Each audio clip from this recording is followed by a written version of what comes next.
హైదరాబాద్ కాజాగూడ సాయిబాబా ఆలయ చైర్మన్ బొంత వెంకట నరసింహమూర్తి రిపోర్టర్ భద్రయ్య జారితో సంక్రాంతి శుభాకాంక్షలు తెలియజేసి అందరికీ సాయిబాబా దీవెనలు.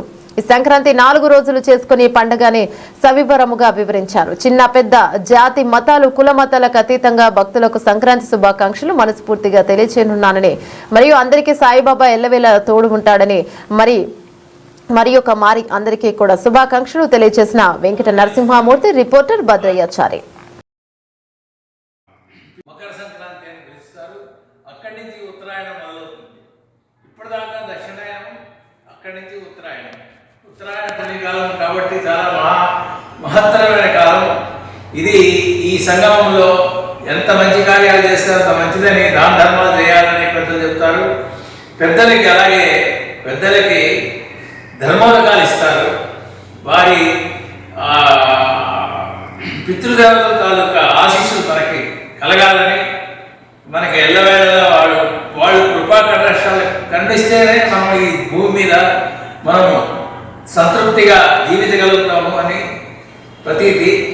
అందుకని సంక్రాంతి నాడు పెద్దలకి అన్ని దాన ధర్మాలు చేసి పితృ కార్యక్రమాలు చేసుకొని కనుమ ముక్కనుమ ఈ ముఖ్యంగా పశువులకి శుభ్రంగా కడిగి వాటిని అలంకరించి వాటితో దుక్కు దున్ని కార్యక్రమం అంతా చేస్తారు.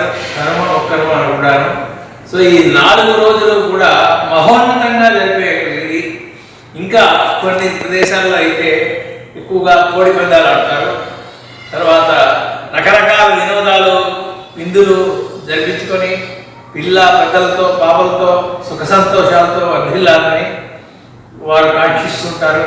అలాగే బాబా యొక్క కృపా కటాక్షాలు అందరికీ ఉండాలని, ఈ భోగి సంక్రాంతి కనుమ ముక్కనుమ ముఖ్యమైన పండుగలకి బాబా గారి ఆశీస్సులు మన మీద ఎప్పుడు ఉండాలని కోరుతూ, ప్రజల సుభిక్షంగా ఉండాలని కోరుకుంటూ బాబా వారికి విన్నవిస్తూ సెలవు తీసుకుంటున్నాను. ఒక భక్తులుగానే కాక ఒక రిపోర్టర్గా కూడా చైర్మన్ గారికి ఈ అవకాశం ఇచ్చి వారు మాకు ఈ అమూల్యమైన సందేశాన్ని ఇచ్చినందుకు ప్రత్యేకమైన అభినందనలు, సంక్రాంతి శుభాకాంక్షలు వారికి కూడా అడ్వాన్స్గా చెప్పడం జరుగుతున్నది. నమస్కారం. మీ అందరికీ మా భోగి సంక్రాంతి కనుమ ముక్కనుమ శుభాకాంక్షలు తెలియజేస్తూ సెలవు తీసుకుంటున్నాను. साईनाथ महाराज की, साईनाथ महाराज की, साईनाथ महाराज की।